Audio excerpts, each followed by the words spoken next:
ಎಲ್ರಿಗೂ ನಮಸ್ಕಾರ. ವೀಣಾ ಬಿ.ಕೆ. ಅವರು ಇದ್ದೀರಾ?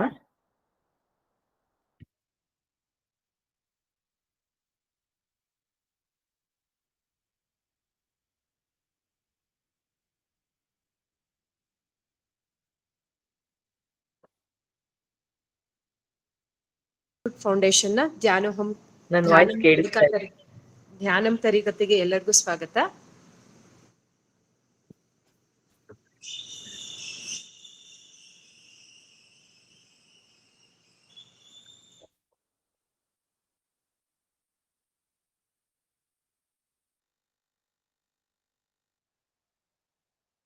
ನಮಸ್ತೆ ಭಾಗ್ಯಲಕ್ಷ್ಮಿ ಮ್ಯಾಮ್. ನಮಸ್ತೆ.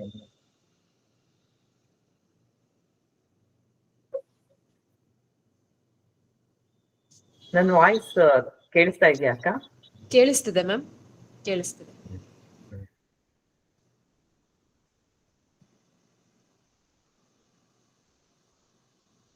ಮ್ಯಾಕ್ಸಿಮಮ್ ಎಲ್ಲರೂ ಜಾಯ್ನ್ ಆದ್ರು ಅನ್ಸುತ್ತಲ್ವಾ? Yes ma'am. ಸ್ಟಾರ್ಟ್ ಮಾಡ್ಬೋದಲ್ಲ? ಸ್ಟಾರ್ಟ್ ಮಾಡಿ ಮ್ಯಾಮ್.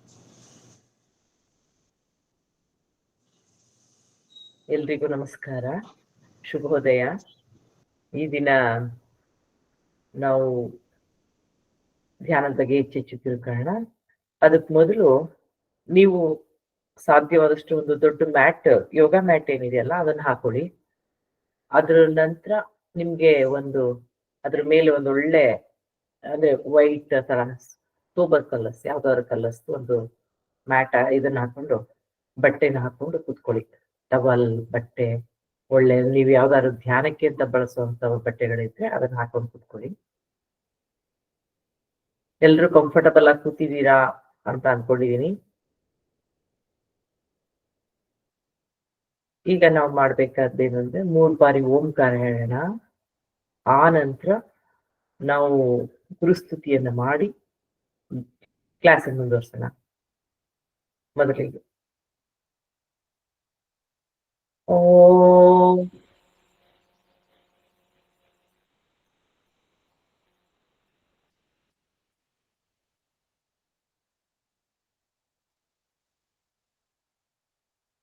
ಓಂ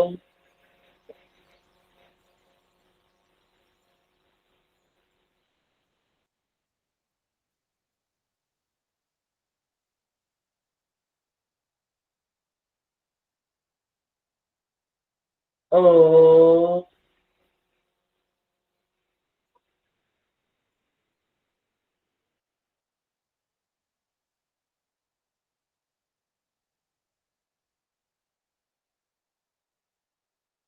ಗುರುರ್ಬ್ರಹ್ಮ ಗುರುರ್ವಿಷ್ಣುಃ ಗುರುರ್ದೇವೋ ಮಹೇಶ್ವರಃ ಗುರು ಸಾಕ್ಷಾತ್ ಪರಬ್ರಹ್ಮ ತಸ್ಮೈ ಶ್ರೀ ಗುರವೇ ನಮಃ.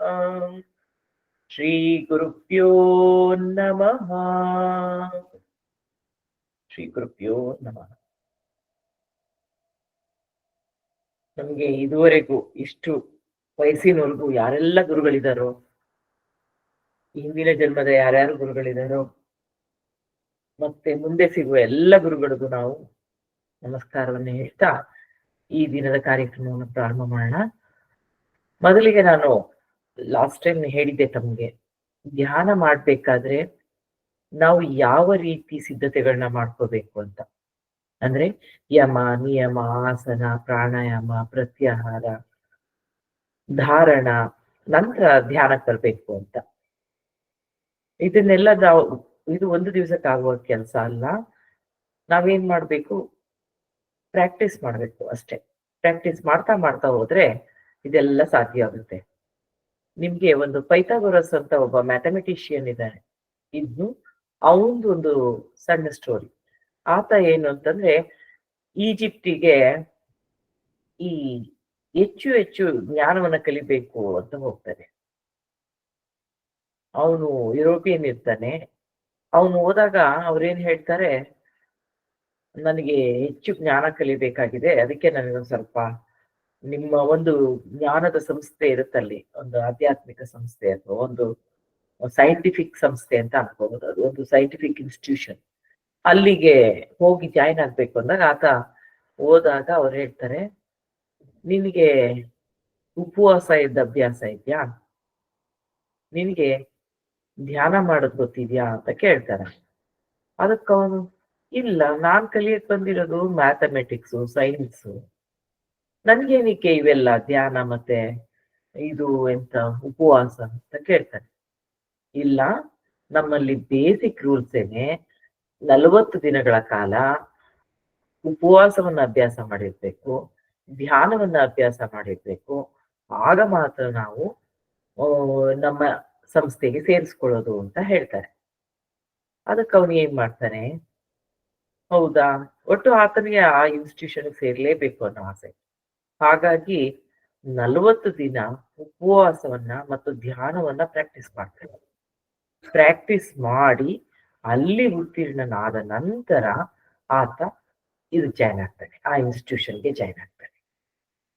ಅಲ್ಲಿ ಅವ್ರು ಏನ್ ಹೇಳ್ಕೊಡ್ತಾ ಇದ್ರು, ಧ್ಯಾನ ಅಂದ್ರೆ ಏನು ಅಂತ ಸಣ್ಣದಾಗಿ ಓಶೋ ಅವ್ರು ಹೇಳ್ತಾರೆ. ಏನಂತ ಅಂದ್ರೆ, ನೀವು ಧ್ಯಾನವನ್ನ, ಮೇಡಮ್ ಇವರು ಯಾವಾಗ್ಲೂ ಓಶೋನ ರೆಫರ್ ಮಾಡ್ತಾರೆ ಅಂತ ತಪ್ಪಾಗಿ ಭಾವಿಸ್ಬೇಡಿ.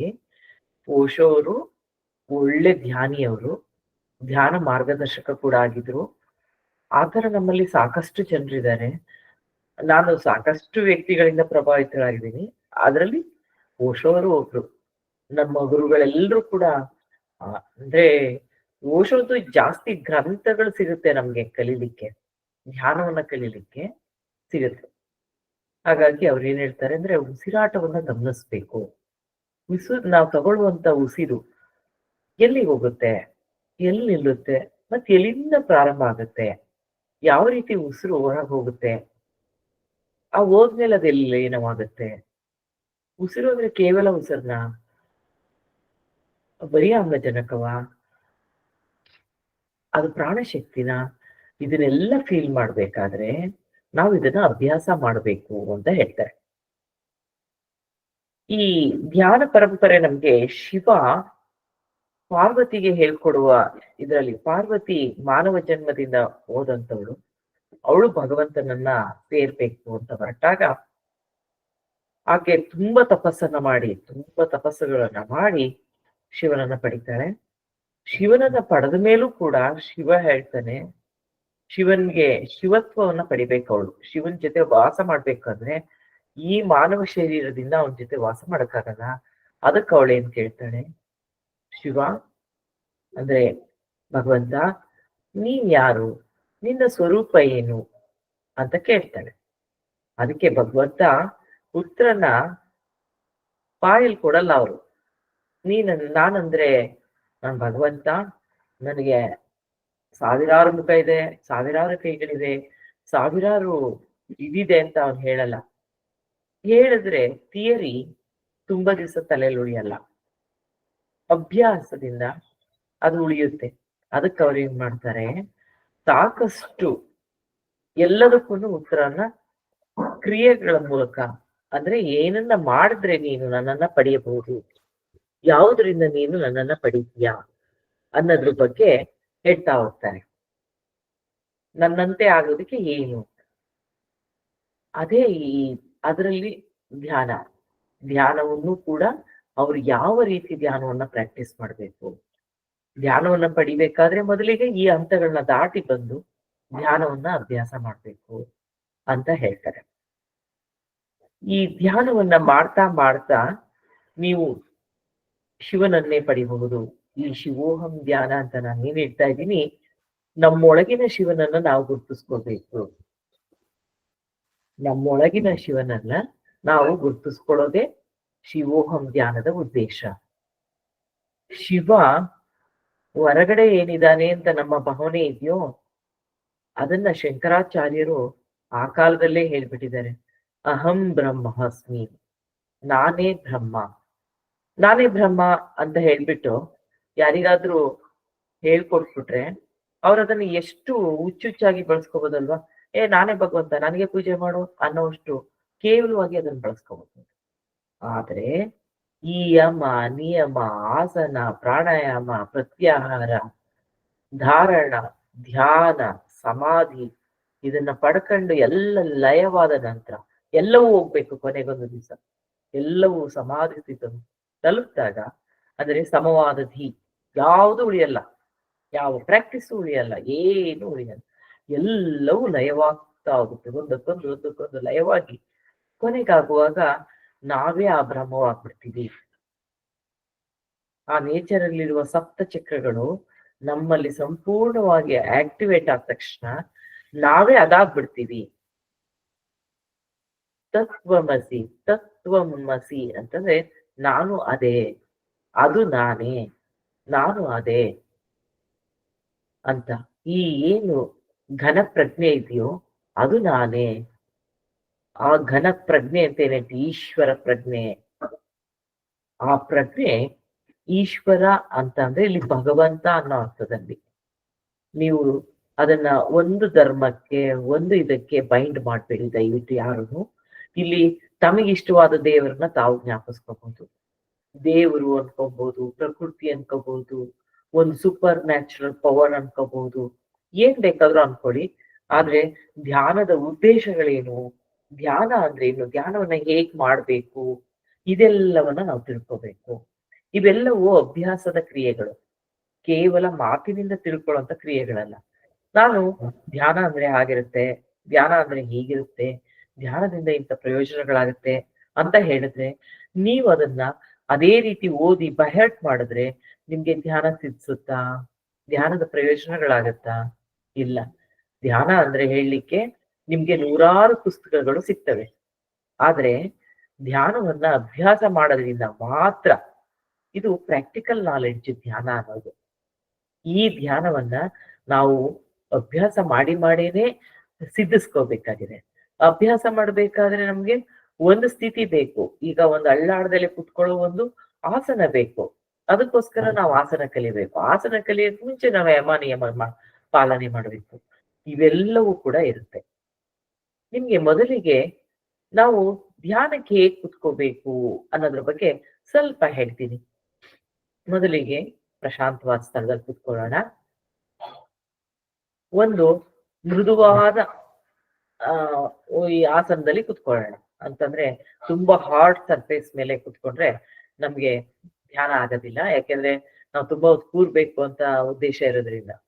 ಆಮೇಲೆ ಸೀದಾ ಭೂಮಿ ಮೇಲೆ ಕುತ್ಕೊಂಡ್ಬಿಡ್ಬಾರ್ದು. ಕೆಲವರೆಲ್ಲ ಧ್ಯಾನ ಮಾಡ್ತೀವಿ ಅಂತ ಹೇಳಿ ನೆಲದ ಮೇಲೆ ಎಲ್ಲದ್ರಲ್ಲಿ ಕೂತ್ಬಿಡ್ತಾರೆ.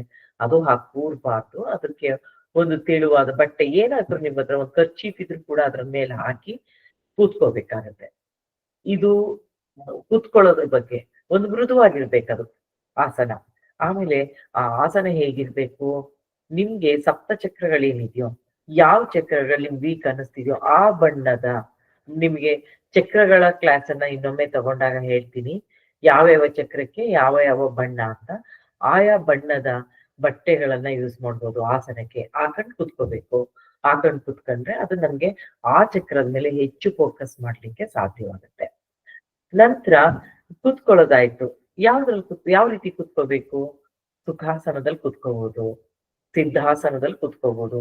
ತಮಗೆ ಯಾವ್ದಾದ್ರು ಒಂದು ಆಸನ ಸಿಕ್ಸಿದೆ ಅಂದ್ರೆ ಒಂದ್ 20 ನಿಮಿಷ ಕೂರ್ಲಿಕ್ಕಾಗತ್ತೆ, ಒಂದ್ ಅರ್ಧ ಗಂಟೆ ಕೂರ್ಲಿಕ್ಕಾಗತ್ತೆ ಆ ಆಸನದಲ್ಲಿ, ನಾನು ಅಳ್ಳಾಡ್ದಂಗೆ ಕುತ್ಕೋಬಹುದು ಅಂತ ನಿಮ್ಗೆ ಏನ್ ಅನ್ಸುತ್ತೋ ಅಂತ ಒಂದು ಆಸನವನ್ನ ನೀವು ಸೆಲೆಕ್ಟ್ ಮಾಡ್ಕೊಂಡು ಕುತ್ಕೋಬೇಕು. ಇಲ್ಲಾಂದ್ರೆ ಪ್ರತಿ ಕ್ಷಣನೂ ಚೇಂಜ್ ಮಾಡ್ತಿರ್ತೀರಾ, ಹೆಂಗೆ ಚೇಂಜ್ ಮಾಡ್ತಿರ್ತೀರಾ.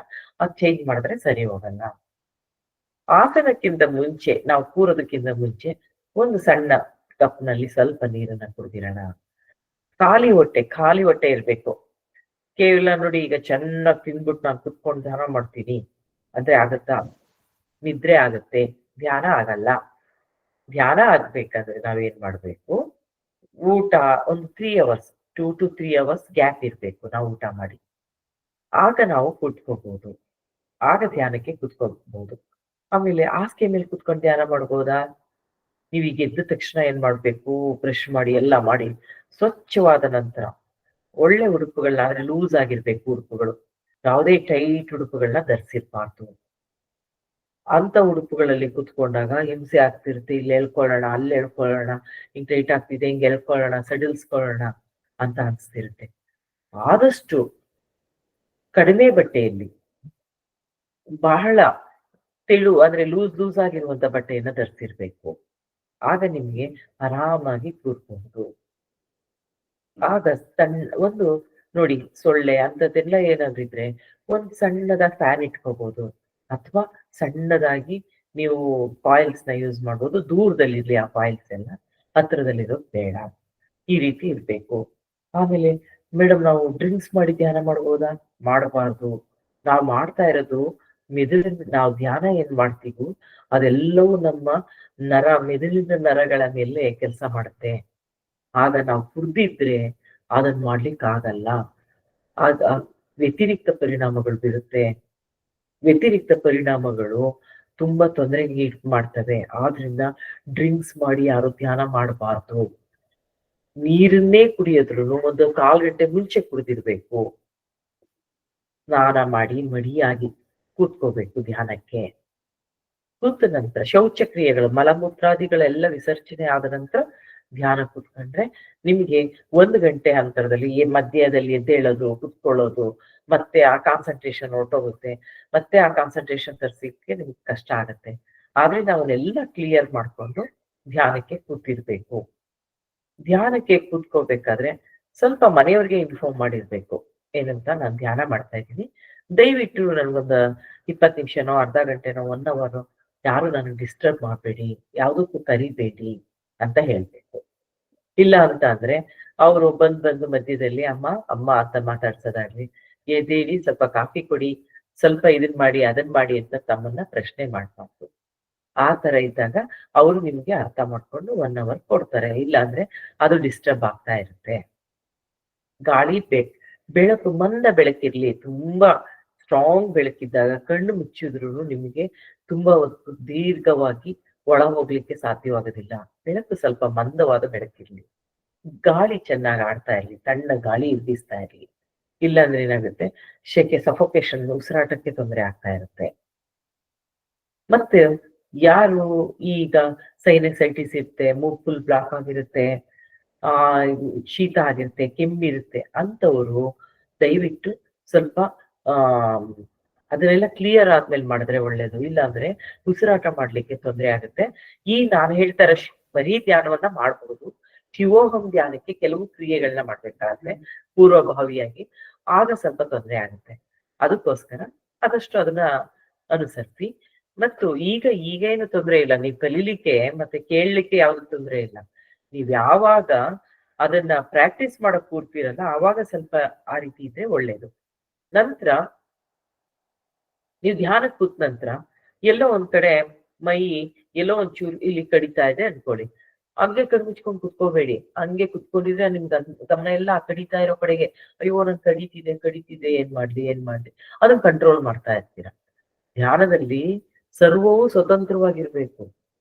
ಪಂಚೇಂದ್ರಿಯಗಳು ನಿರ್ಲಿಪ್ತವಾಗದ ಕಡೆ ಹೋಗ್ತಾ ಇರ್ತೀವಿ. ಅದರಲ್ಲಿ ಸ್ಕಿನ್ ಇದು ಒಂದು ಪಂಚೇಂದ್ರಿಯ, ಅದ್ ನಮ್ಮನ್ನ ಆಟ ಆಡಿಸುತ್ತೆ.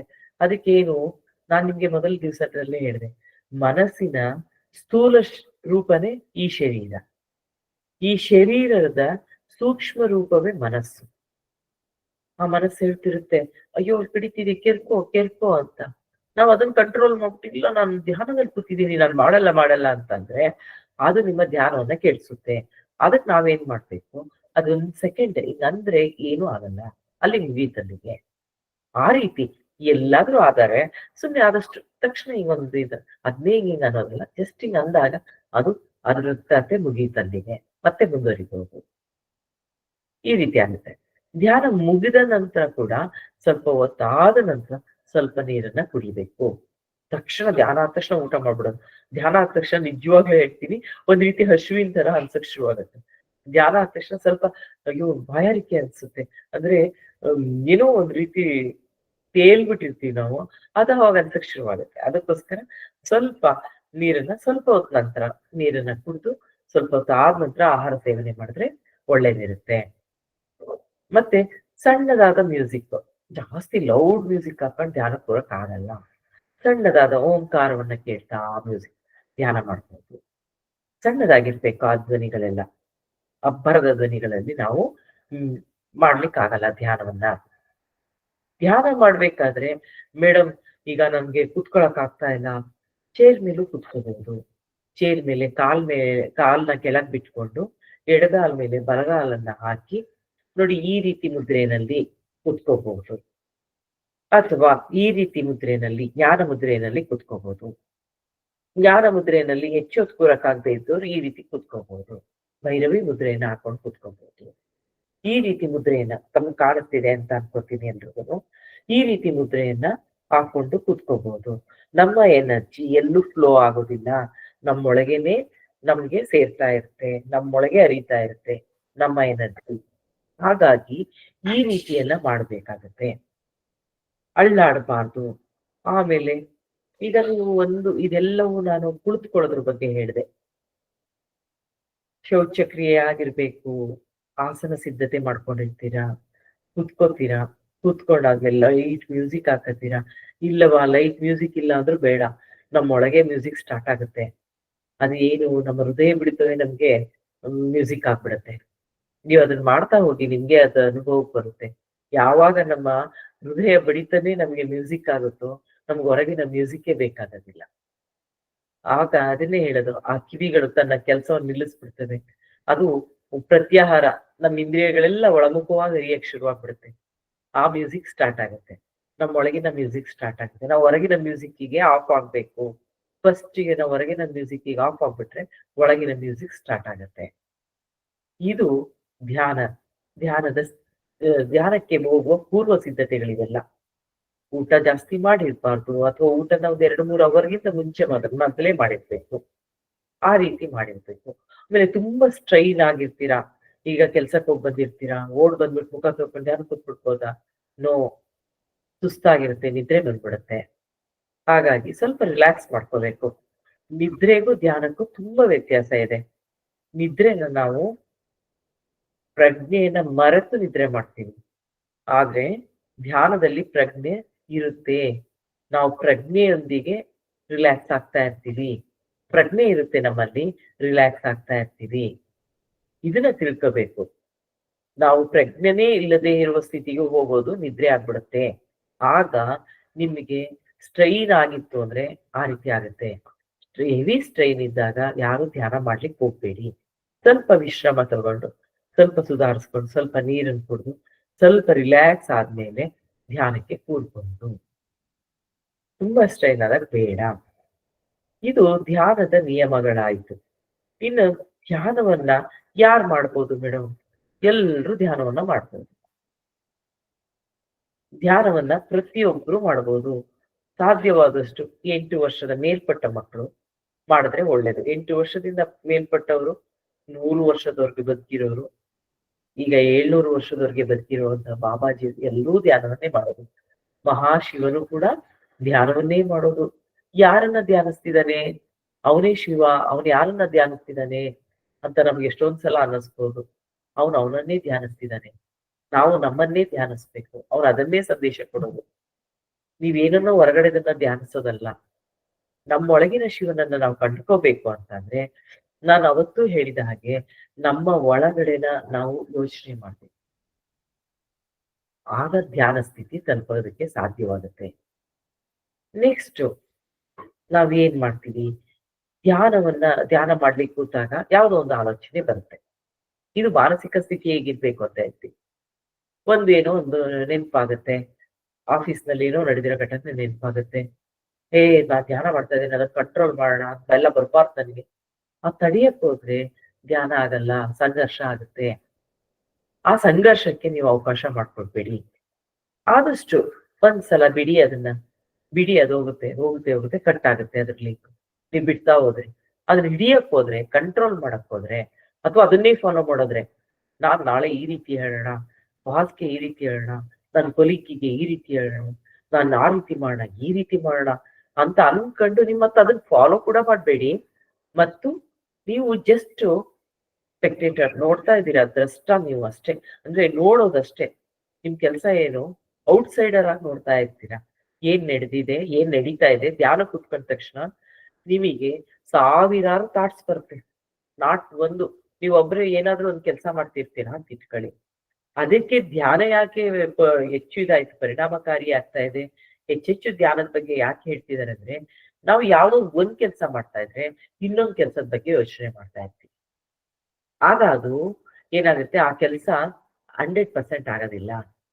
ನೀವ್ ಯಾವ್ದನ್ನ ಹೆಚ್ಚು, ಈಗ ಒಂದೇನೋ ಕೆಲಸ ಮಾಡ್ತಾ ಇದ್ದೀನಿ, ನಾನು ಕೇವಲ ಅದೇ ಕೆಲಸವನ್ನ ಮಾಡ್ತಾ ಇದ್ದೀನಿ. ಅಂದ್ರೆ ಈಗ ನಾನೊಂದು ಕಾಫಿ ಕುಡಿತಾ ಇದ್ದೀನಿ. ಕಾಫಿ ಕುಡಿಬೇಕಾದ್ರೆ ನಿನ್ನೆ ಏನಾಯ್ತು, ನಿನ್ನೆ ಈಗ ನಾಳೆ ಏನು, ಅಡುಗೆ ಏನ್ ಮಾಡ್ಲಿ, ತಿಂಡಿ ಏನ್ ಮಾಡ್ಲಿ, ಇವೆಲ್ಲ ಯೋಚನೆ ಮಾಡ್ತಿರ್ತೀವಿ. ಕಾಫಿ ಕುಡ್ದಿದ್ದೇ ಗೊತ್ತಿರಲ್ಲ. ನಾನು ಎಷ್ಟೋ ಸಲ ಕೇಳಿದೀನಿ, ನೀನ್ ನನ್ಗೆ ಕಾಫಿನೇ ಕೊಡ್ಲಿಲ್ಲ ಅಂತ ನನ್ ಮಗಳ ಹತ್ರ. ಅಮ್ಮ ಕುಡಿದ್ರಿ ನೀವು ಅಂತಾರೆ. ಅಂದ್ರೆ ಅರ್ಥ, ನಾನು ಕಾಫಿನ ಜ್ಞಾನದಿಂದ ಕುಡ್ದಿಲ್ಲ, ಧ್ಯಾನಿಸಿ ಕುಡ್ದಿಲ್ಲ.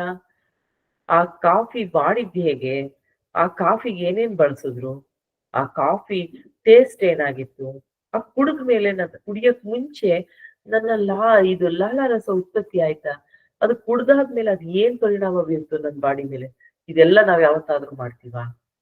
ಸುಮ್ನೆ ಕಾಫಿ ತಗೋ ಬಾ, ಕಾಫಿ ಕುಡಿದ್ಬಿಡ್ತೀವಿ. ಆದ್ರೆ ಸುಮ್ನೆ ಕುಡ್ದಿರ್ತೀವಿ. ಆದ್ರೆ ಅದನ್ನ ಮನಸ್ಸಿನಿಂದ ಕುಡ್ದಿರಲ್ಲ. ನೀವ್ ಏನು ಒಂದು ಕಾಫಿಯನ್ನೇ ಕುಡಿಯೋದನ್ನ ಧ್ಯಾನ್ಸಿ ಕುಡೀರಿ. ಅದು ನಿಮ್ಮ ದೇಹದ ಮೇಲೆ ಏನ್ ಪರಿಣಾಮ ಬೀರುತ್ತೆ ನೋಡಿ ಆಗ. ಒಂದ್ ಊಟ ಮಾಡಿದೀರಾ. ನೀವು ನಿನ್ನೆ ರಾತ್ರಿ ಏನ್ ಊಟ ಮಾಡಿದ್ರಿ? ನೋ, ಎಷ್ಟೊಂದ್ ಜನ ಆನ್ಸರ್ ಮಾಡಲ್ಲ. ನಿನ್ನೆ ಮಧ್ಯಾಹ್ನ ಏನು ಊಟ? ನಿನ್ನೆ ಬೆಳಗ್ಗೆ ನಿಮ್ಮ ಮನೆಯಲ್ಲಿ ಏನ್ ತಿಂಡಿ ಆಗಿತ್ತು? ಯಾರಿಗೂ ನೆನಪಿಗೂ ಬರಲ್ಲ. ನಿನ್ನೆ ಏನ್ ಡ್ರೆಸ್ ಯೂಸ್ ಮಾಡಿದ್ರಿ? ನೆನಪು ಬರಲ್ಲ. ಅದೇನಾದ್ರೂ ನೀವು ಬಿಚ್ಚಿದ್ದನ್ನ ಅಲ್ಲೇ ನೇತಾಕಿದ್ರೆ, ಇದ್ ನೆನ್ನೆ ಯೂಸ್ ಮಾಡಿದೀನಿ ಅಂತ. ಆದ್ರೆ ಅದನ್ನೇನಾದ್ರೂ ನೀವು ಮಡ್ಚಿಟ್ಟಿದ್ರೆ, ನಿನ್ನೆ ಏನ್ ಡ್ರೆಸ್ ಯೂಸ್ ಮಾಡಿದ್ರೆ ಹೇಳಕ್ಕಾಗಲ್ಲ. ಯಾಕೆ ಅಂತಂದ್ರೆ ನಾವು ಅದನ್ನ ಧ್ಯಾನಿಸಿರಲ್ಲ. ಅಪ್ರಿಶಿಯೇಷನ್ ಮಾಡ್ಬೇಕು. ನಾವು ಏನನ್ ಮಾಡ್ತಿದೀವಿ ಪ್ರತಿ ಕ್ಷಣನು. ನಾನು ಈ ದಿನ ಪಿಂಕ್ ಕಲರ್ ಡ್ರೆಸ್ ಹಾಕಿದೀನಿ, ಈ ಪಿಂಕ್ ನನ್ ಬಾಡಿಗೆ ಏನ್ ಮಾಡ್ತಾ ಇದೆ, ಇದು ನನ್ಗೆ ಎನರ್ಜಿನ ಯಾವ ರೀತಿ ಕೊಡ್ತಾ ಇದೆ, ಇದೆಲ್ಲವನ್ನ ಮಾಡುವುದೇ ಧ್ಯಾನ. ಅದ್ರ ಕಡೆ ಗಮನ ಹರಿಸೋದು. ಆದ್ರೆ ಯಾವ ತರ ಗಮನ ಹರಿಸ್ತೀರಾ? ಸ್ಪೆಕ್ಟೇಟರ್ ತರ ಗಮನ ಹರಿಸ್ತೀರಾ. ನೀವೇ ಅದಾಗ್ಬಿಡಲ್ಲ.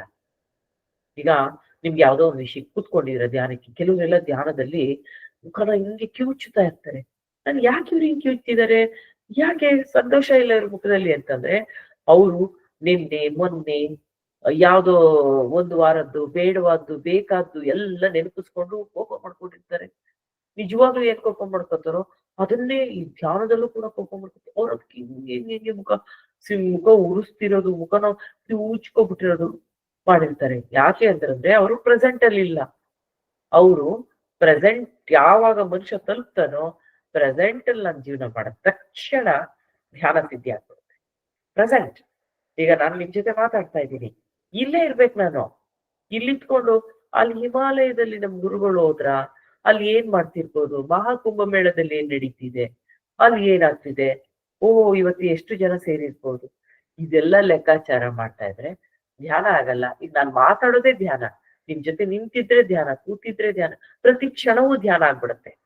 ಅದ್ ಯಾವಾಗ ಆಗೋದು? 100% ನಾನು ಏನ್ ಮಾಡ್ತಿದ್ದೀನಲ್ಲ ಅದ್ರ ಜೊತೆಗೆ ನಾನು ಇರ್ಬೇಕು, ಗಮನ ಹರಿಸ್ತಾ ಇರ್ಬೇಕು. ಗಮನ ಹರಿಸೋದು ಔಟ್ಸೈಡರ್ ಆಗಿ ಗಮನ ಹರಿಸ್ಬೇಕು. ಏನ್ ಮಾಡ್ತಾ ಇದೀಯ ನೀನು? ನಾ ಪ್ರಶ್ನೆ ಮಾಡ್ಕೋಬೇಕು. ನೀನ್ ಯಾರು? ನಾ ಪ್ರಶ್ನೆ ಮಾಡ್ಕೊ. ನಾನ್ ಯಾರು? ನನ್ನ ಉದ್ದೇಶ ಏನು? ನಾನ್ ಯಾಕೆ ಬಂದಿದ್ದೀನಿ? ಈ ಪ್ರಶ್ನೆಗಳನ್ನ ಕೇಳ್ಕೋಬೇಕು. ಅದು ಎಲ್ಲಿ ಸಾಧ್ಯವಾಗುತ್ತೆ? ನೀವು ನಿಮಗೆ ಟೈಮ್ ಕೊಟ್ಕೊಂಡ್ರೆ. ನೀವು ಅಯ್ಯೋ ನಮ್ ಟೈಮೇ ಇಲ್ಲಪ್ಪ ಧ್ಯಾನ ಮಾಡ್ಲಿಕ್ಕೆ, ಮತ್ತೇನ್ ಮಾಡ್ಲಿಕ್ಕೆ ಟೈಮ್ ಇದೆ? ಟಿವಿ ನೋಡ್ಲಿಕ್ಕೆ, ಸೀರಿಯಲ್ ನೋಡ್ಲಿಕ್ಕೆ, ಅದಕ್ಕೆಲ್ಲ ಟೈಮ್ ಇದೆ. ಧ್ಯಾನ ಮಾಡ್ಲಿಕ್ಕೆ ಟೈಮ್ ಇಲ್ಲ. ನಿಮ್ಮನ್ನ ನೀವ್ ಅರ್ಥ ಮಾಡ್ಕೊಳ್ಳಿಕ್ಕೆ. ನನ್ಗ ಅವನ ಬಗ್ಗೆ ಗೊತ್ತು, ಅವಳ ಬಗ್ಗೆ ನನ್ಗೆ ಚೆನ್ನಾಗ್ ಗೊತ್ತು ಅಂತೀವಿ. ಏನ್ ಗೊತ್ತು? ನಿಮ್ ಬಗ್ಗೆ ಗೊತ್ತಿದ್ಯಾ? ನಿಮ್ ಬಗ್ಗೆ ನೀವ್ ತಿಳ್ಕೊಂಡಿದ್ದೀರಾ? ನೀವೇನಂತ ತಿಳ್ಕೊಂಡಿದ್ದೀರಾ? 10 ಜನ ಭಾಗ್ಯಲಕ್ಷ್ಮಿ ಅಂದ್ರೆ ಡಿಫೈನ್ ಮಾಡ್ತಾರೆ. ಅವ್ರಿಗೆ ನಾನ್ ಹೆಂಗ್ ಅರ್ಥ ಆಗಿದೀನಿ ಹಂಗೆ ಒಂದ್ ಆನೆನ ನೋಡ್ದು ಕುರುಡ್ರು ಎಕ್ಸ್ಪ್ಲೈನ್ ಮಾಡ್ದಾಗ ಮಾಡ್ತಾರೆ. ಇದು ಆನೆ ಅಂದ್ರೆ ಬಾಲ ತರ ಇರುತ್ತೆ ಉದ್ದಕ್ಕೆ, ಆನೆ ಅಂದ್ರೆ ದೊಪ್ಪ ಕೊಂಬಗಳ ತರ ಇರುತ್ತೆ. ಯಾರು? ಕುರುಡ್ರು ಎಕ್ಸ್ಪ್ಲೈನ್ ಮಾಡೋದದು. ನಿಜವಾಗಿ ನೋಡಿದವನ ಆನೆನ, ಆನೆ ಅಂದ್ರೆ ಹೀಗೆ ಇಷ್ಟು ಅಗಾಧವಾಗಿರುತ್ತೆ, ಕಪ್ಪು ಬಣ್ಣ ಇರುತ್ತೆ, ಅಗಲವಾದ ಕಿವಿಗಳಿರುತ್ತೆ, ಅದು ಸಮಗ್ರವಾಗಿ ಸಣ್ಣ ಕಣ್ಣಿರುತ್ತೆ, ಇದೆಲ್ಲವನ್ನು ಸೊಂಡಲಿರುತ್ತೆ, ಇದೆಲ್ಲ ಹೇಳೋನು ಕಣ್ಣಿದ್ದವನು, ಅದ್ರಲ್ಲಿ ನೋಡಿದವನು. ನೀವು ನಿಮ್ಮನ್ನ ನೋಡ್ಕೊಳ್ಳಿ ಫಸ್ಟ್. ನನ್ನ ಬಗ್ಗೆ ಬೇರೆಯವ್ರು ಏನ್ ಹೇಳ್ತಾರೆ ಅದು ನಾನಲ್ಲ, ಅದು ಮುಖವಾಡಗಳು, ಅದು ನಾವು ಧರಿಸಿರುವಂತ ಮುಖವಾಡಗಳು. ಮನೆಯಿಂದ ಹೊರಟ ತಕ್ಷಣ ಧರಿಸುವಂತ ಮುಖವಾಡಗಳನ್ನ ನಮ್ಮನ್ನ ನಾವು ಅನ್ಕೊಳ್ಳೋದು ತಪ್ಪು. ಈ ರೀತಿ ಮುಖವಾಡವನ್ನ ಕಳಚೋದು ಯಾವ ಸ್ಥಿತಿಯಲ್ಲಿ? ಧ್ಯಾನದ ಸ್ಥಿತಿಯಲ್ಲಿ. ಧ್ಯಾನದ ಮೊದಲ ಪ್ರಶ್ನೆ ಏನ್ ಗೊತ್ತಾ? ನೀನು ಯಾರು? ಅಂದ್ರೆ ನಾನು ಯಾರು? ನನ್ನ ಉದ್ದೇಶ ಏನು? ನಾನ್ ಏನ್ ಮಾಡಕ್ ಹೊರಟಿದ್ದೀನಿ? ನನಗೆ ಏನ್ ಆಗಬೇಕಾಗಿದೆ? ನಾನು ಎಲ್ಲಿ ತಲುಪಬೇಕಾಗಿದೆ? ಈಗ ತಾವೇ ನೋಡ್ತಾ ಇದ್ದೀರಾ, ಬಿಲ್ ಗೇಟ್ಸ್ ಅಂತ ಅವ್ರ ಹೆಂಡತಿ ಎಲ್ಲ ಬಂದು ಮಹಾಕುಂಭ ಮೇಳದಲ್ಲಿದ್ದಾರೆ. ಲಕ್ಷಾಂತರ ಕೋಟಿಗಳು ಅವ್ರ ಹತ್ರ ಇರೋದು. ಎಷ್ಟು ಇದಿದಾರೋ ಗೊತ್ತಿಲ್ಲ. ಶ್ರೀಮಂತರ ಮೊದಲ ಸಾಲಿನಲ್ಲಿ ಅವ್ರು ಬರ್ತಾರೆ, ಪ್ರಪಂಚದ ಶ್ರೀಮಂತರ ಮೊದಲ ಸಾಲು. ಯಾಕೆ ಅವ್ರಿಗೆ ಧ್ಯಾನದ ಬಗ್ಗೆ, ನಮ್ಮ ಈ ಈ ಏನಿದೆ ಅಷ್ಟಾಂಗ ಮಾರ್ಗದ ಬಗ್ಗೆ ಯಾಕೆ ಅವ್ರಿಗೆ ಒಲವು ಬಂದಿದೆ? ಯಾಕೆ ಆ ರೀತಿ ಕಾಡ್ತಾ ಇದೆ ಜನನ್ನ? ಅಂದ್ರೆ ದುಡ್ಡೇ ಅಲ್ಟಿಮೇಟ್ ಅಲ್ಲ, ಐಶ್ವರ್ಯವೇ ಅಲ್ಟಿಮೇಟ್ ಅಲ್ಲ, ಅದನ್ನ ಮೀರಿದ ಒಂದು ಸ್ಥಿತಿ ಇದೆ. ಅದು ಎಲ್ಲಿ? ಅದು ದುಡ್ಡು ಕೊಟ್ರೆ ಪರ್ಚೇಸ್ ಮಾಡ್ಲಿಕ್ಕೆ ಆಗಲ್ಲ. ನೀವ್ ಎಷ್ಟೇ ದುಡ್ಡಿದ್ರು ಒಳಗಿನ ಆನಂದವನ್ನ ಪರ್ಚೇಸ್ ಮಾಡ್ಲಿಕ್ಕೆ ಯಾರ ಕಡೆಯಿಂದನೂ ಸಾಧ್ಯ ಇಲ್ಲ. ಆ ಆನಂದ ಇದ್ದವನನ್ನ ನೀವೇನು ಡಿಸ್ಟರ್ಬ್ ಮಾಡ್ಲಿಕ್ಕೆ ಆಗಲ್ಲ. ನಿಮ್ಮೊಳಗೆ ಒಂದು ಆನಂದ ಉಂಟಾಗ್ಬಿಟ್ರೆ ನೋಡಿ, ನಾನು ಹೇಳ್ತಾರೆ ಸಂತೋಷ ಬೇರೆ. ನಿಮ್ಗೆ ಒಂದು ಸಂತೋಷ, ಸಣ್ಣದ ಸಂತೋಷ ಸಿಕ್ಬಿಡುತ್ತೆ. ನಿಮ್ಗೊಂದು ಐಫೋನ್ ತಕೊಂಡ್ರೆ ಒಂದ್ ವಾರ ಖುಷಿಯಾಗಿರ್ತೀರಾ, ನನ್ನ ಹತ್ರ ಐಫೋನ್ ಬಂತು. ಒಂದ್ ಕಾರ್ ತಗೊಂಡ್ರೆ ಒಂದ್ ತಿಂಗಳು ಖುಷಿಯಾಗಿರ್ತೀರಾ, ಒಂದ್ ಮನೆ ಕಟ್ಟಿದ್ರೆ 1 ವರ್ಷ ಖುಷಿಯಾಗಿರ್ತೀರಾ, ಒಂದಷ್ಟು ಪ್ರಾಪರ್ಟಿ ಮಾಡಿದ್ರೆ 5-6 ವರ್ಷ ಸುಖವಾಗಿರ್ತೀರಾ. ಸುಖ ಬೇರೆ, ಸಂತೋಷ ಬೇರೆ, ಆನಂದ ಬೇರೆ. ಏನು ಇಲ್ದಲೇನೆ ನಿಮ್ ಮಹಾಕುಂಭ ಮೇಳದಲ್ಲಿ ನೋಡಿ, ಕುಪ್ಪಳಿಸ್ತಾ ಇದ್ರೆ, ಕುಣಿದು ಕುಪ್ಪಳಿಸ್ತಾ ಇದ್ರೆ, ಅವ್ರ ಏನು ಇಲ್ಲ. ಕೇವಲ ಒಂದು ರುದ್ರಾಕ್ಷಿ ಹಾಕೊಂಡು ಕುಣಿದು ಕುಪ್ಪಳಿಸ್ತಾ ಇದಾರೆ, ಆನಂದದಲ್ಲಿ ತೇಲ್ತಾ ಇದ್ದಾರೆ. ಯಾಕೆ ಆ ತರ ತೇಲ್ತಾ ಇದ್ದಾರೆ? ಹಣದಿಂದೆ ಹೋದ್ರೆ ಆಗ್ಲಿಲ್ಲ, ಅದು ಯಾವುದೋ ಐಶ್ವರ್ಯದಿಂದ ಹೋದ್ರೆ ಆಗ್ಲಿಲ್ಲ, ಅಥವಾ ಅಧಿಕಾರದಿಂದ ಹೋದ್ರೆ ಆಗ್ಲಿಲ್ಲ. ಅಧಿಕಾರದಿಂದ ಹೋದ್ರೆ ಏನೆಲ್ಲಾ ಮಾಡ್ಬೇಕು, ನಾನು ಹೇಳಿದಲ್ಲ ಯಮ ನಿಯಮ ಮೊದಲು ಫೇಲ್ಯೂರ್ ಆಗದೆ ಅಲ್ಲಿ. ಎಲ್ಲವನ್ನ ಬಿಟ್ಟು ಬಿಟ್ಟು ಬಿಟ್ಟು ಹೋದಷ್ಟೇ ಅಲ್ಲಿ ನಿಮ್ಗೆ ಪರಮಾನಂದ ಸಿಗೋದು. ಆ ಪರಮಾನಂದ ಸ್ಥಿತಿ ತಲುಪೋಂಗೆ ನಿಮ್ಮ ಎಲ್ಲವೂ ಮಾಯ ಅನ್ಸುತ್ತೆ, ಎಲ್ಲವೂ ಮಾಯ. ತಮಾಷೆ ಅನ್ಸ್ತಿರುತ್ತೆ. ಅವ್ರು ನಗ್ತಾ ಇರ್ತಾರೆ. ಒಬ್ರು IIT ಬಾಬಾನ ಇಂಟರ್ವ್ಯೂ ಮಾಡ್ತಾನೆ ಇದ್ದಾರೆ, ನೀವು ನೋಡ್ತಾ ಇರ್ಬೋದು. ಅವ್ರು ಹೇಳ್ತಾ ಇದ್ದಾರೆ, ನೀವು IIT rank student, gold medalist, ಇಲ್ಲಿ ಬಂದ್ಬಿಟ್ಟು ಈ ರೀತಿ ಆಗಿದ್ದೀರಾ, ಯಾಕೆ? ಅವ್ರು ಹೇಳ್ತಾರೆ, IIT ಓದಿ ರ್ಯಾಂಕ್ ತಗೊಂಡಿದ್ದಕ್ಕೆ ನನ್ಗೆ ಈ ಧ್ಯಾನ ಮಾರ್ಗ ಅರ್ಥ ಆಗಿದ್ದು. ಧ್ಯಾನ ಮಾರ್ಗ ಅರ್ಥ ಆಗ್ಲಿಕ್ಕೆ ಎಷ್ಟು ಬೇಕು ನೋಡಿ ನಾಲೆಡ್ಜ್. ನಾವು ಧ್ಯಾನ ಅಂದ್ರೆ ಸಿಂಪಲ್ ಥಿಂಗ್ ಅನ್ಕೊಂಡ್ಬಿಟ್ಟಿದೀವಿ. ಸಿಂಪಲ್ ಥಿಂಗ್ ಅಲ್ಲ ಅದೊಂದು. ಅದು ನಮ್ಮೊಳಗಿನ ಭಗವಂತನನ್ನ ತೋರಿಸುವಂತಹ ಒಂದು ಕ್ರಿಯೆ. ಆದ್ರೆ ಸಿಂಪಲ್ ಆಗಿ ಮಾಡ್ಬೋದು ಅದನ್ನ. ಯಾವಾಗ ಅಂದ್ರೆ ನೀವು ಅಭ್ಯಾಸ ಮಾಡಿ ಮಾಡಿ ಮಾಡಿ ಮಾಡಿ ಸಿಂಪಲ್ ಮಾಡ್ಕೋಬಹುದು. ನೀವೇ ಶಿವ ಆದ್ಮೇಲೆ, ಇಡೀ ಪ್ರಪಂಚವೇ ನೀವಾಗೋದ್ಮೇಲೆ ನಿಮ್ಗೆ ಹೊರಗಿಂದ ಏನ್ ಬೇಕಾಗಿದೆ? ನಿಮ್ಮೊಳಗೆ ದೇವಿ ಇರ್ಬೇಕಾದ್ರೆ ಹೊರಗಡೆ ದೇವಿಗೆ ನಮಸ್ಕಾರ ಮಾಡೋದು ಎಲ್ಲಿಂದ ಬಂತು? ಒಂದ್ಸಲ ನೀವು ಕೇಳಿರ್ಬಹುದು, ಲಲಿತಾ ಅಂಬೆಯನ್ನ ಪೂಜೆ ಮಾಡುವಂತ ಭಾಸ್ಕರ ರಾಯರು, ಅವರು ಸೈಂಟಿಸ್ಟ್ ಆಗಿದ್ರು, ಇಸ್ರೋದಲ್ಲಿದ್ರು ಅಂತ ಕಾಣಿಸುತ್ತೆ. ಅವರು ನಾಸಾದಲ್ಲಿದ್ದಂತ ಮಹಾ ವಿಜ್ಞಾನಿ ಅವರು. ತಮ್ಮ ಕೆಲ್ಸಕ್ಕೆ ರಿಸೈನ್ ಮಾಡಿ ಬಂದು ದೇವಸ್ಥಾನ ಕಟ್ಟಿಸಿ, ಲಲಿತಾಂಬ ದೇವಸ್ಥಾನವನ್ನ ಕಟ್ಟಿಸಿ ಲಲಿತಾ ಸಹಸ್ರನಾಮಕ್ಕೆ ವ್ಯಾಖ್ಯಾನವನ್ನ ಬರೆದಿದ್ದಾರೆ. ಅವರು ಮಹಾನುಭಾವರು. ಒಮ್ಮೆ ಇನ್ನೊಬ್ರು ಋಷಿಗಳು, ಅಂದ್ರೆ ಆ ಕಾಲದ ಒಬ್ರು ವ್ಯಕ್ತಿ, ಸಾಧನೆ ಮಾಡಿರುವಂತ ವ್ಯಕ್ತಿ ಬರ್ತಾರೆ. ಎಲ್ರು ಅವ್ರ ಕಾಲ್ ಮುಟ್ಟಿ ನಮಸ್ಕಾರ ಮಾಡ್ತಾ ಇರ್ತಾರೆ, ಇವ್ರು ಕಾಲ್ ಮುಟ್ಟಿ ನಮಸ್ಕಾರ ಮಾಡಲ್ಲ. ಅವ್ರ ಎದುರುಗಡೆ ಅವ್ರು ಕೇಳ್ತಾರೆ, ನಿಮಗೆ ಅಹಂ ಇದ್ಯಾ? ನೀವು ಕಾಲ್ ಮುಟ್ಟಿ ನಮಸ್ಕಾರ ಮಾಡ್ತಾ ಇಲ್ಲ ಅಂದ್ರೆ ನನಗ್ ಮಾಡಿ ಅಂತ ಅಲ್ಲ, ಅವ್ರ ಪ್ರಶ್ನೆ ಅದಾಗಿತ್ತಷ್ಟೇ. ಅವ್ರಿಗೂ ಅಹಂ ಇಲ್ಲ, ಸುಮ್ನೆ ಪರೀಕ್ಷೆ ಮಾಡ್ಲಿಕ್ಕೆ ಕೇಳಿದ್ರು. ಅದಕ್ಕೆ ಅವ್ರು ಹೇಳ್ತಾರೆ, ನನ್ನ ಮೇಲೇನೆ ದೇವಿ ಕೂಡ್ತಿದ್ದಾರೆ, ಆ ದೇವಿ ನಿಮ್ಗೆ ಭಾಗದ್ರೆ ನಿಮ್ಗೆ ಶ್ರೇಯಸ್ಸಲ್ಲ ಅಲ್ವಾ? ನನ್ನೊಳಗಿರುವ ದೇವಿ, ನನ್ನ ಮೇಲೆ ಕೂತ್ಬಿಟ್ಟಿದ್ದಾಳೆ ದೇವಿ, ಆ ದೇವಿ ನಿಮಗೆ ಭಾಗದ್ರೆ ತಪ್ಪಾಗಲ್ವಾ ಅಂತ. ಅಂದ್ರೆ ನೀವು ಯೋಚನೆ ಮಾಡಿ, ಪ್ರತಿ ಒಬ್ಬರಲ್ಲೂ ದೇವಿ ಇದ್ದಾಳೆ.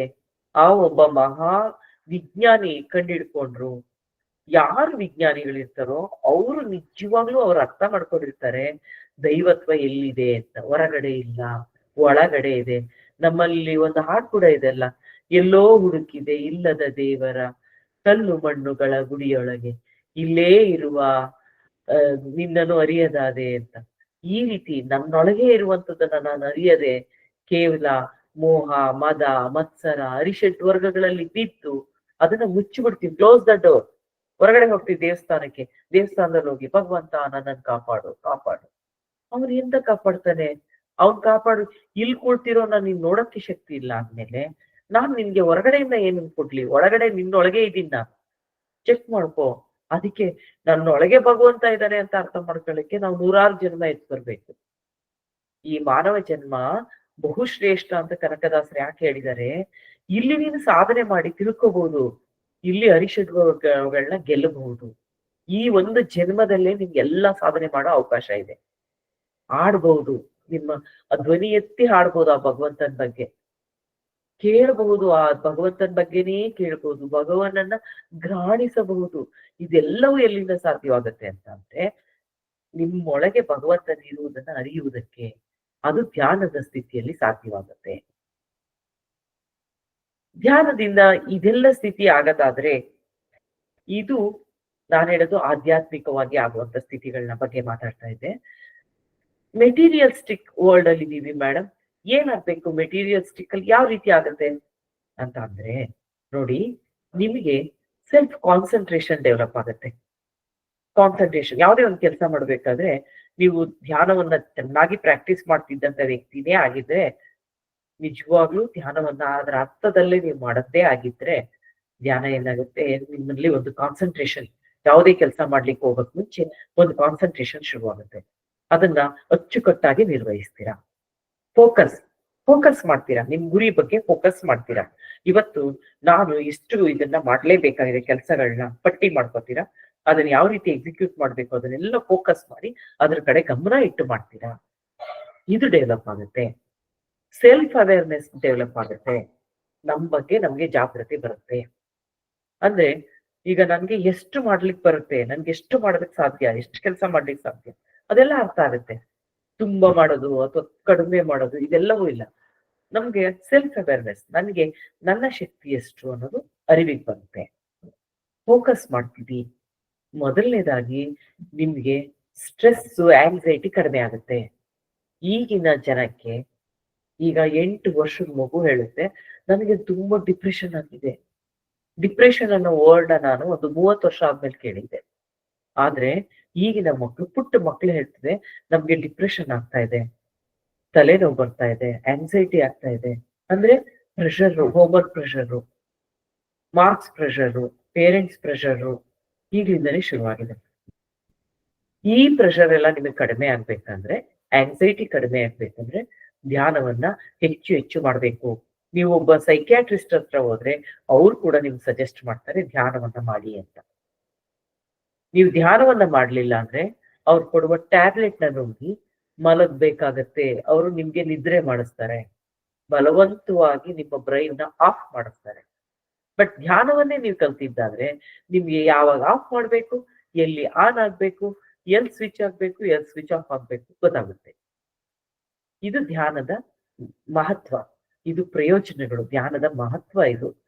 ಈ ರೀತಿ ಬಹುಶಃ ನಿಮ್ಮೆಲ್ಲರ ಪ್ರಶ್ನೆಗಳಿಗೆ ನಾನು ಧ್ಯಾನನ ಹೇಗ್ ಮಾಡ್ಬೇಕು, ಏನ್ ಸಿದ್ಧತೆ ಮಾಡ್ಕೋಬೇಕು ಅನ್ನೋದ್ರ ಬಗ್ಗೆ ಒಂದು ಸಣ್ಣ ಮಾಹಿತಿ. ಇದು ಪಕ್ಷಿ ನೋಟ ಅಷ್ಟೇ. ಇದ್ರ ಬಗ್ಗೆ ಹೇಳ್ತಾ ಹೋದ್ರೆ ತುಂಬಾ ಆಗತ್ತೆ. ನಂತರ ನಾವು ಮಾಡ್ಬೇಕಾದ್ದೇನು ಅಂತಂದ್ರೆ, ಧ್ಯಾನ ನಾನು ಹೇಳ್ತೀನಲ್ಲ, ಆಗ ನೀವು ಉಸಿರಾಟದ ಕಡೆ ಹೆಚ್ಚು ಗಮನ ಕೊಡಿ. ಈ ಉಸಿರು ಎಲ್ಲಿ ಹೋಗಿ ತಲುಪ್ತಾ ಇದೆ, ತಲುಪಿದ ನಂತರ ಒಂದು ಗ್ಯಾಪ್ ಕ್ರಿಯೇಟ್ ಆಗುತ್ತೆ, ಒಂದು ಸಣ್ಣ ಬ್ರೇಕ್, ಉಸಿರು ಹೊರಗೆ ಹೋಗೋಕ್ ಮುಂಚೆ. ಆ ಗ್ಯಾಪ್ ಯಾವುದು, ಅದೆಷ್ಟು ಸೆಕೆಂಡ್ಸ್ ಇರುತ್ತೆ, ಅದನ್ನ ನೀವು ಅರ್ಥ ಮಾಡ್ಕೊಳಕ್ ಶುರು ಮಾಡಿದ್ರಿ, ಸಾಧನೆ ಆಯ್ತು, ಸಿದ್ಧಿ ಆಯ್ತು, ಧ್ಯಾನ ನಿಮ್ಗೆ ಸಿದ್ಧಿಸ್ತಾ ಇದೆ ಅಂತ ಅರ್ಥ. ಉಸಿರನ್ನು ತಗೋತಾ ಇದೀವಿ, ಹೋಗ್ತಾ ಇದೆ. ಯಾರಿಗಾದ್ರೂ ಪ್ರಜ್ಞೆ ಇದೆಯಾ ಅದ್ರ ಬಗ್ಗೆ? ಇಲ್ಲ. ಅದ್ರ ಕಡೆ ಗಮನ ಹರಿಸಿ. ಗಮನ ಹರಿಸಿದ್ರೆ ನಿಮ್ಗೆ ಗೊತ್ತಾಗ್ತಾ ಹೋಗುತ್ತೆ. ಅದನ್ನೇ ಅವರು ವಿಭೂತಿ ಪಾದದಲ್ಲಿ ಹೇಳ್ತಾರೆ. ಏನಂತಂದ್ರೆ, ನೀವು ನಮ್ಮ ಪ್ರತ್ಯಯಗಳನ್ನೆಲ್ಲ ಅದರ ಕಡೆ ಹರಿಸಿ. ಅದು ಅಂದ್ರೆ ಯಾವುದು? ನೀವು ದೈವ ಅಂತ ಹೇಳ್ಕೊಳ್ಳಿ, ಒಂದು ಸೂಪರ್ ನ್ಯಾಚುರಲ್ ಪವರ್ ಅಂತ ಅನ್ಕೊಳ್ಳಿ, ಕುಂಡಲಿನಿ ಶಕ್ತಿ ಅನ್ಕೊಳ್ಳಿ, ಇದೇನ್ ಬೇಕಾದ್ರೂ ಅನ್ಕೊಳ್ಳಿ. ಅದರ ಕಡೆ ನೀವು ಅನ್ಸ್ಬೇಕು. ನಿಮ್ಗೆ ಏನ್ ಆಗ್ಬೇಕಾಗಿದೆ ಅದರ ಕಡೆ ಫೋಕಸ್ ಮಾಡಿ. ನಿಮ್ಮ ಪ್ರತ್ಯಯಗಳನ್ನೆಲ್ಲ ನಿರಂತರವಾಗಿ ಅರಿಸಿ. ಇದು ಅರಿಸುವುದನ್ನ ಗಮನಿಸುವಿಕೆಯನ್ನ ಧ್ಯಾನ ಅಂತ ಕರೀತಾರೆ. ನಾನು ಧ್ಯಾನದ ಬಗ್ಗೆ ಹೆಚ್ಚಿನ ಡೆಫಿನಿಷನ್ ಕೊಡಲ್ಲ, ಯಾಕೆಂದ್ರೆ ಧ್ಯಾನ ಒಂದು ಅನುಭವ. ಅನುಭವವನ್ನ ಅನುಭವಿಸಿ ಅನುಭಾವಿ ಆಗ್ಬೇಕು ತಾವು. ಅದು ಒಬ್ಬೊಬ್ಬರಿಗೆ ಒಂದೊಂದಾಗಿರುತ್ತೆ. ನನಗಾದದ್ದು ನಿಮಗಾಗ್ಬೇಕಾಗಿಲ್ಲ. ನೀವು ಒಬ್ಬೊಬ್ರು ಡಿಸ್ಕಸ್ ಮಾಡ್ಕೋತಾ ಕುತ್ಕೋತೀರಾ ಅಂತ ಇಟ್ಕೊಳ್ಳಿ. ಧ್ಯಾನ ಮುಗಿದ ನಂತರ ನನ್ ಧ್ಯಾನದಲ್ಲಿ ಹಿಂಗಾಯ್ತು, ನನ್ ಧ್ಯಾನದಲ್ಲಿ ಹಿಂಗಾಯ್ತು. ಆಗ ಅಯ್ಯೋ ನನ್ ಧ್ಯಾನದಲ್ಲಿ ಯಾಕೆ ಹಂಗಾಗಿಲ್ಲ, ಅಯ್ಯೋ ಅವ್ರ ಧ್ಯಾನದಲ್ಲಿ ಹಂಗಾಗಿದೆ, ಮತ್ ನೀವು ನಾಳೆಯಿಂದ ಅದನ್ನೇ ಶುರು ಮಾಡ್ತೀರಾ, ನಾನು ಹಂಗೆ ಮಾಡ್ಬೇಕಂತೀವ. ಅದು ಧ್ಯಾನ ಆಗಲ್ಲ. ಅವಾಗ ಎಗೈನ್ ಕಾಂಪಿಟೇಷನ್, ಎಗೈನ್ ಸ್ಟ್ರೆಸ್. ಎಲ್ಲಿ ಕಾಂಪಿಟೇಷನ್ ಬಂತು ನಿಮ್ಮೊಳಗೆ ಒಂದು ಸ್ಟ್ರೆಸ್ ಕ್ರಿಯೇಟ್ ಆಗ್ಬಿಡುತ್ತೆ. ಇದನ್ ಮಾಡ್ಕೊಬೇಡಿ.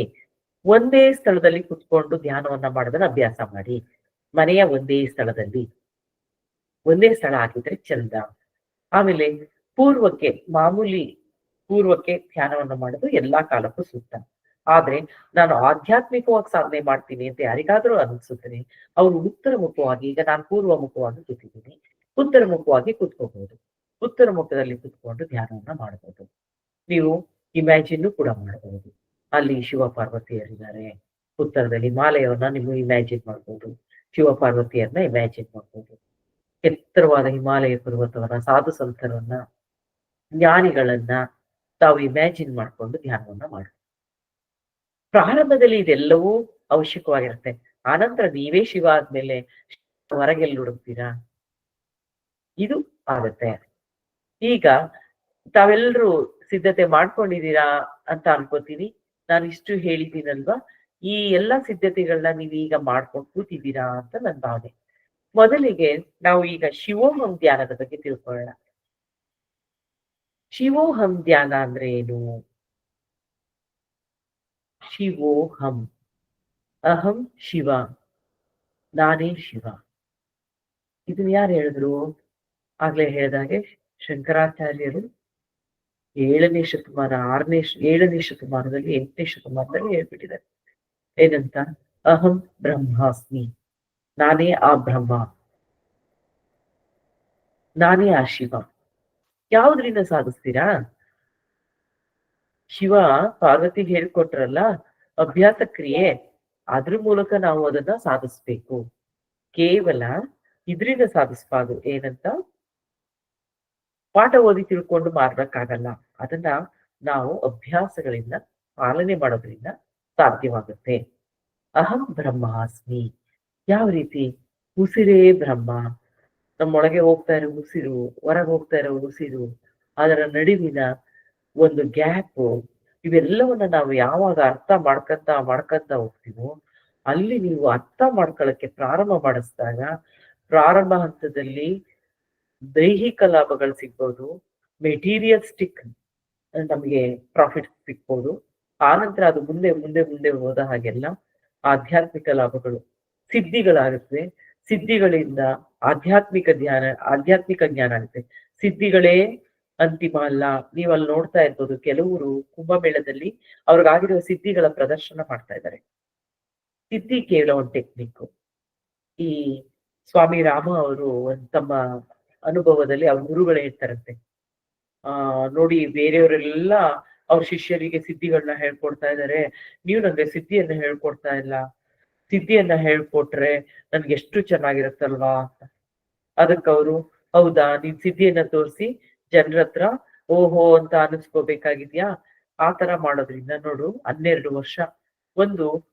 ನೀವೇ ಯೋಚನೆ ಮಾಡಿ, ಒಂದು ಮ್ಯಾಚ್ ಬಾಕ್ಸ್ ಅಲ್ಲಿ 1 ಸೆಕೆಂಡ್ ಅಲ್ಲಿ ದೀಪ ಹಚ್ಚುತ್ತೀನಿ. ಅದನ್ನ ನಾನು ಹಿಂಗ್ ಕೈಯಿಂದ ಹಚ್ಚಿ, ಕೈಯಿಂದ ಮ್ಯಾಚ್ ಬಾಕ್ಸ್ ಇಲ್ದಲೆ ಕೈಯಿಂದ ಹಚ್ಚುತ್ತೀನಿ. ಅದಕ್ಕೆ 12 ವರ್ಷ ಸಾಧನೆ ಮಾಡ್ಬೇಕು. 12 ವರ್ಷ ಸಾಧನೆ ಮಾಡಿ ಕೇವಲ ಕೈಯಿಂದ ದೀಪ ಹಚ್ಚಬೇಕು. ಪ್ರಯೋಜನ ಏನು? ಯಾರಿಗ್ ಪ್ರಯೋಜನ? ಯೋಚನೆ ಮಾಡಿ. ಒಂದ್ ಮ್ಯಾಚ್ ಬಾಕ್ಸ್ ಮಾಡುತ್ತಾ ಕೆಲ್ಸನ ನಾವ್ ಯಾಕೆ ಅಷ್ಟು ಶ್ರಮ ಪಡ್ಬೇಕು? ಮ್ಯಾಚ್ ಬಾಕ್ಸ್ ನಲ್ಲಿ ಆಗುವಂತ ಒಂದು ಸಣ್ಣ ಕೆಲ್ಸಕ್ಕೆ 12 ವರ್ಷ ಮಾಡ್ಬೇಕಾ? ಅದೇ 12 ವರ್ಷ ಕೂತ್ಕೊಂಡು ನಾನ್ ಯಾರು, ನಾನು ಏನಕ್ಕೆ ಬಂದಿದ್ದೀನಿ ಅಂತ ಧ್ಯಾನ ಮಾಡಿದ್ದೇ ಆದ್ರೆ ಪರಮಶಿವ ಆಗ್ಬಿಡ್ತೀರಾ. ನೀವು ಪ್ರಕೃತಿಯನ್ನು ನಿಯಂತ್ರಿಸುವವರಾಗ್ಬಿಡ್ತೀರಾ.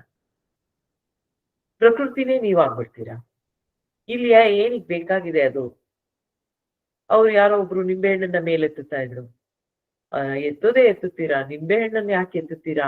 ಟನ್ ಗಟ್ಲೆ ಈಗ ಮನೆಗೆ ಸಾಮಾನ ಇದನ್ನ ಪಾಪ ಒಂದು ಕ್ರೇನ್ ಇಟ್ಕೊಂಡು ಮೇಲ್ ಹಾಕ್ತಾ ಇರ್ತಾರೆ. ಹಾಗೆ ನೀವು ಕೈಯಲ್ಲಿ ಹಿಂಗನ್ನಿ, ಮನೆ ಪಟ ಪಟ ಪಟ ಹತ್ಕೊಂಡು ಹೋಗ್ಬಿಡ್ಲಿ, ಸಾಧ್ಯನಾ? ಇವೆಲ್ಲ ಬೇಕಾಗಿದ್ಯಾ?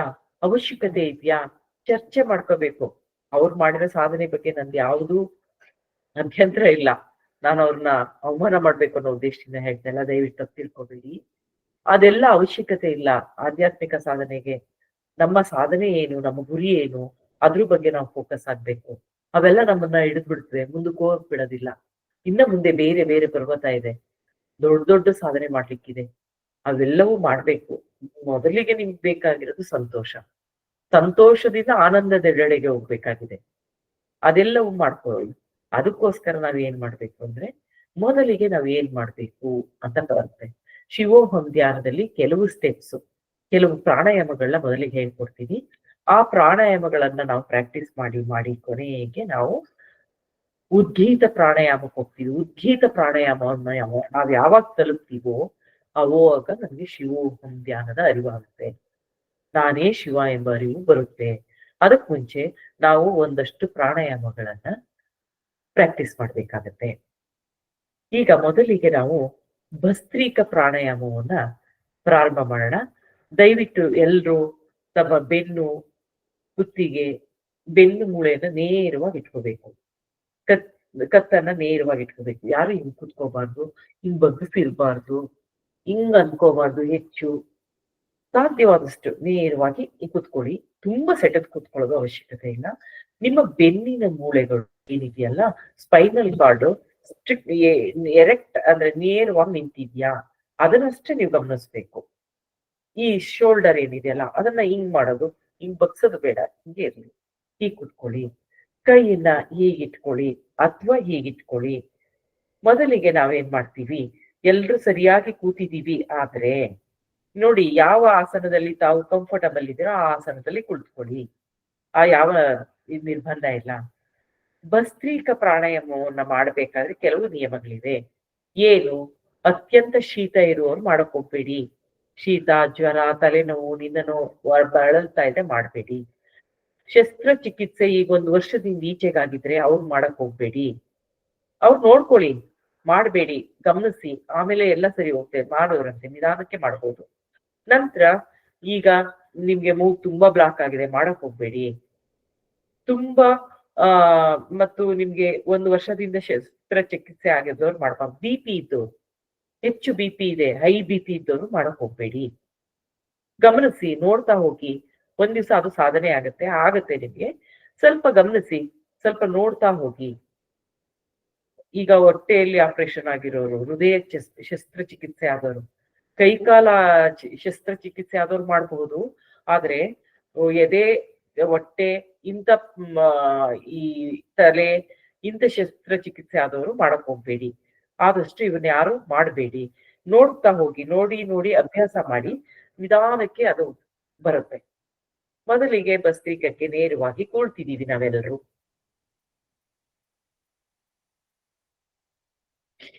ಕುಳಿತ ನಂತರ ಒಂದು ಮೂಗನ್ನ ಬಲಗೈಯಿಂದ ಬಲ ಮೂಗನ್ನ ಮುಚ್ಕೊಳ್ಳೋಣ ನಿಧಾನಕ್ಕೆ. ಜಾಸ್ತಿ ಮಾಡೋಕ್ ಬೇಡ.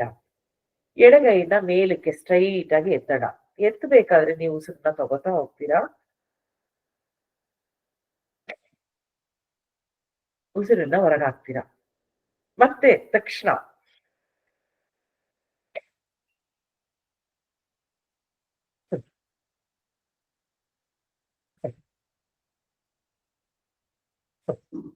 ಈ ರೀತಿ ಒಂದು ಕಡೆ 20 ಬಾರಿ, ಮತ್ತೆ ಈ ಕಡೆ ಮುಚ್ಚುತ್ತೀರಾ, ಈ ಕಡೆ 20 ಬಾರಿ. ಉಸಿರನ್ನ ತಗೋತಾ, ಉಸಿರನ್ನ ಬಿಡ್ತಾ, ಉಸಿರನ್ನ ತಗೋತಾ, ಉಸಿರನ್ನ ಬಿಡ್ತಾ. ಕಣ್ಣನ್ನ ಮುಚ್ಚಿದೀರಾ. ಎಲ್ರು ತಮ್ಮ ಕಣ್ಣುಗಳನ್ನ ಮುಚ್ಚಿದೀರಾ. ಆದಷ್ಟು ಒಂದು ಕರ್ಚೀಫ್ ನಿಮ್ ಕಡೆ ಇದ್ರೆ ಒಳ್ಳೇದು. ಏನಾದ್ರೂ ಇದಾದ್ರೆ ತಾವು ಕ್ಲೀನ್ ಮಾಡ್ಕೋಬಹುದು. ಯಾವುದೇ ಸಂಕೋಚ ಬೇಡ. ಆದಷ್ಟು ಬಹಳ ಸಂತೋಷದಿಂದ ಮಾಡಿ, ಆನಂದವಾಗಿ ಮಾಡಿ, ಎಲ್ಲವೂ ಸರಿ ಹೋಗುತ್ತೆ. ಮೊದಲಿಗೆ 20 ಬಾರಿ ಮಾಡೋಣ. ಸ್ಟಾರ್ಟ್ ಮಾಡೋಣ. ಓಂ.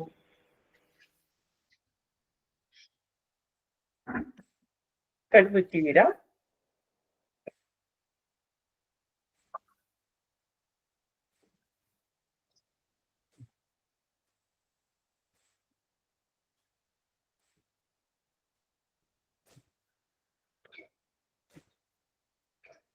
ಸರಿ, ಸರಿ, ಸರಿ, ಸರಿ, ಸರಿ, ಸರಿ, ಸರಿ.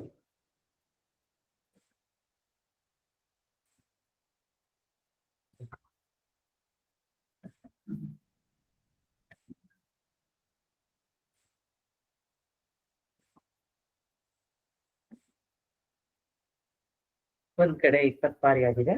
ಈಗ ಎಡಗಡೆ ಮುಚ್ಚಿ ಬಲಗಡೆಯಿಂದ ಮಾಡುವ.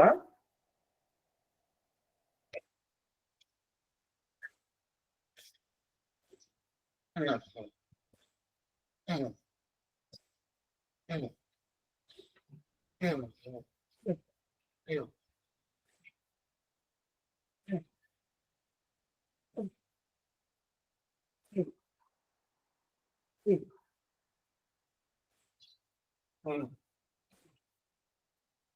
ಹ್ಮ್, ಹ್ಮ್, ಹ್ಮ್, ಹ್ಮ್.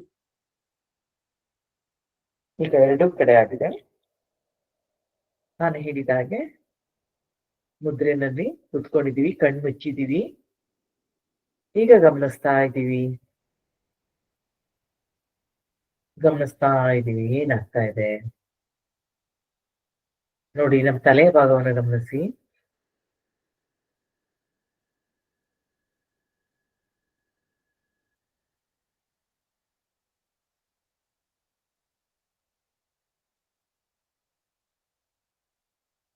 ನಮ್ಮ ಎದೆಯ ಭಾಗದಲ್ಲಿ ಗಮನಿಸಿ.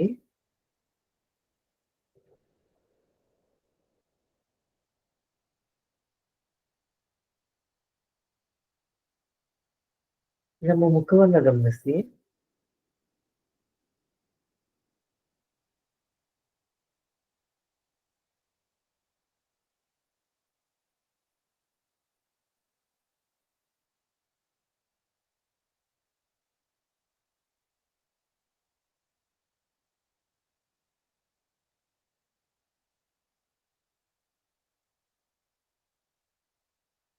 ಗಮನಿಸ್ತಾ ಹೋಗ್ತಾ ಇದ್ದೀರಾ. ಕಣ್ಣು ಮೃದುವಾಗಿ ಮುಚ್ಚಿದ್ದೀರಾ. ಮುಖದಲ್ಲಿ ಮಂದಹಾಸವಿದೆ. ಎಲ್ಲರೂ ಸಂತೋಷವಾಗಿದ್ದೀರಾ. ನಮ್ಮ ಎಲ್ಲ ಜೀವಕೋಶಗಳು ಆನಂದದಿಂದ ಇದ್ದಾವೆ. ಎಲ್ಲವೂ ಆಕ್ಟಿವೇಟ್ ಆಗ್ತಾ ಇರೋದನ್ನ ನಾವು ಗಮನಿಸಬಹುದು.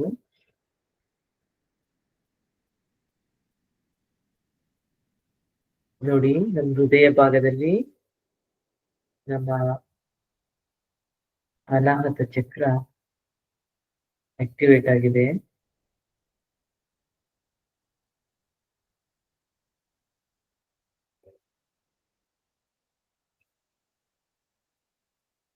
ನಮ್ಮ ಎರಡು ಹುಪ್ಪುಗಳ ನಡುವೆ ಸ್ವಲ್ಪ ಗಮನಿಸಿ. ನಮ್ಮ ಗಮನ ಎಲ್ಲ ಎರಡು ಹುಪ್ಪುಗಳ ನಡುವೆ ಹೋಗ್ಲಿ.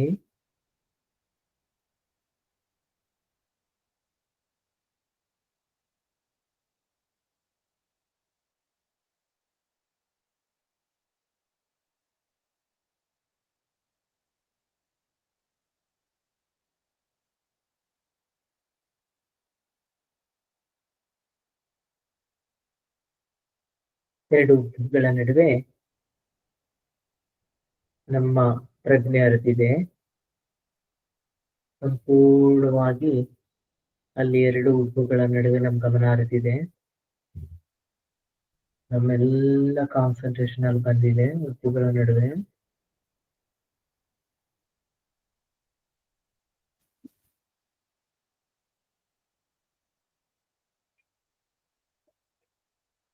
ಅಲ್ಲಿ ನಮ್ಮ ಮೂರನೇ ಕಣ್ಣು ಇದೆ, ಜ್ಞಾನದ ಕಣ್ಣು, ಅದು ಜ್ಞಾನದ ಚಕ್ಷು, ಅದು ಮುಚ್ಚಿಬಿಟ್ಟಿದೀವಿ ನಾವು. ಅದು ತೆರಿಲಿಕ್ಕೆ ಕಾಯ್ತಾ ಇದೆ. ನೀವು ಗಮನ ಕೊಟ್ರೆ ಅದು ಸಂತೋಷದಿಂದ ಓಪನ್ ಆಗುತ್ತೆ. ನೀವು ಅದ್ರ ಕಡೆ ಗಮನ ಹರಿಸಿ, ಅದಕ್ಕೆ ನೀವು ಹೆಚ್ಚು ಗಮನ ಕೊಟ್ಟಷ್ಟು ಅದು ಆ ಜಾಗದಲ್ಲಿ ಆ ಕಣ್ಣು ತೆರಿಲಿಕ್ಕೆ ಪ್ರಯತ್ನ ಪಡುತ್ತೆ.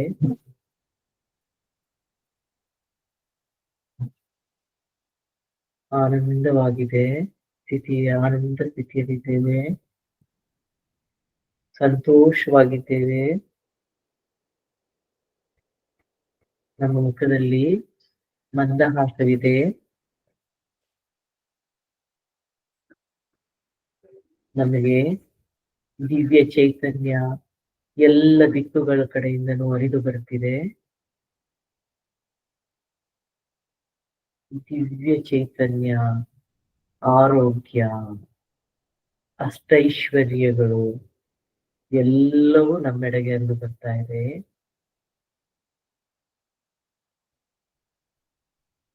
ನಮ್ಮಿಂದ ನಮ್ಗೆ ಏನು ಅವಶ್ಯಕವಿಲ್ಲವೋ, ನಮ್ಮ ನಿಜವಾದ ಗುರಿಯನ್ನು ತಲುಪಲಿಕ್ಕೆ ಏನು ಅವಶ್ಯಕ ಇಲ್ಲವೋ ಅವೆಲ್ಲವೂ ನಮ್ಮಿಂದ ದೂರ ಹೋಗ್ತಾ ಇದೆ. ನಮ್ಮನ್ನ ಅರ್ಥ ಮಾಡಿಸುವಂತಹ, ನಮ್ಮನ್ನು ನಮ್ಮ ಗಮ್ಯದೆಡೆಗೆ ನಡೆಸುವಂತಹ ಶಕ್ತಿ ನಮ್ಮೆಡೆಗೆ ಹರಿದು ಬರ್ತಾ ಇದೆ. ಆನಂದಮಯವಾಗಿದೆ.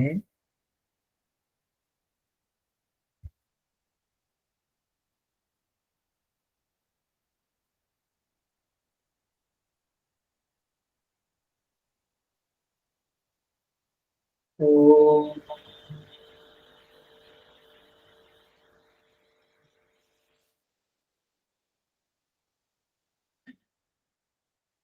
ಎಲ್ರೂ ದೀರ್ಘವಾಗಿ 3 ಬಾರಿ ಉಸಿರಾಟವನ್ನು ನಡೆಸಬೇಕಾಗುತ್ತೆ.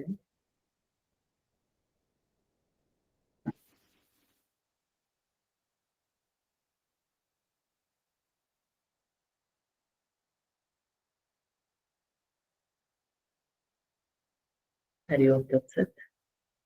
ಎಲ್ರೂ ಎಚ್ಚರದ ಸ್ಥಿತಿ ಬರೋಣ, ಕಣ್ ಬಿಡೋಣ. ಸಮಯ ಆಯ್ತಾ?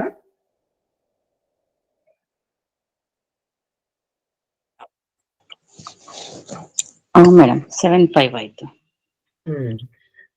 ಪ್ರಶ್ನೆಗಳು ಯಾರಾದ್ರೂ ಇದ್ರೆ 5 ಜನ ಪ್ರಶ್ನೆಗಳನ್ನ ಕೇಳಿ. ಇದು ಇವತ್ತಿಗೆ ಇಷ್ಟು ಆಗಿರುತ್ತೆ. ಇನ್ನು ತುಂಬಾ ಪ್ರಾಣಾಯಾಮಗಳಿವೆ, ಇನ್ನು ಧ್ಯಾನದ ಸ್ಥಿತಿಗೆ, ಸಂಪೂರ್ಣ ಧ್ಯಾನ ಸ್ಥಿತಿಗೆ ಹೋಗೋದಿದೆ. 1 hour ಧ್ಯಾನ ಮಾಡ್ಲಿಕ್ಕೆ ನಾನು ನಿಮ್ಗೆ ಹೇಳ್ಕೊಡ್ತೀನಿ. ಈಗ ಸದ್ಯಕ್ಕೆ ನಿಮ್ಗೆ ಪ್ರಾರಂಭದ ದಿನ ಅಂತ ಹೇಳಿ ಇಷ್ಟು ಮಾಡ್ತಿದ್ದೀನಿ. ಮೊದಲಿಗೆ ಯಾರಾದ್ರೂ ಪ್ರಶ್ನೆಗಳನ್ನ ಕೇಳೋದು